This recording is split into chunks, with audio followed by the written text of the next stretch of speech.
Hello mga Megs, kumusta ka ba? Mag-voice over tayo sa reels na to. So nakikita natin si Mr. Isidro nung gumawa siya na daw ng gabi, gagawin niya yung pinangat. Hindi naman yung surprise sa amin kasi isa yan sa mga paborito talaga ng pamilya. Yung aming pinangat na iba yung pagkaluto. Kasi alam ko, sa ibang part ng Philippines, ginagawa nila, dinatry mo na yung dahon ng gabi.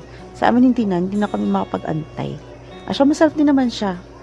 Lalong-lalo na kapag pure yung gata, and naku, ang dami ko naging experience dito before. Minsan matabang, minsan maalat. So, ayun, depende lang sa inyo guys. Basta, sarapan nyo. Ayan, so kung may tanim kayo dyan na gabi, anytime, konti na nga lang to. Anytime pwede talaga kayong manguha dyan para gawin nyo ng ulam, di ba? Yan tayo mga diskarteng Pinoy, di ba? So, ayan, watch out nyo lang yung part 2 ng ano na to, ng reels na to.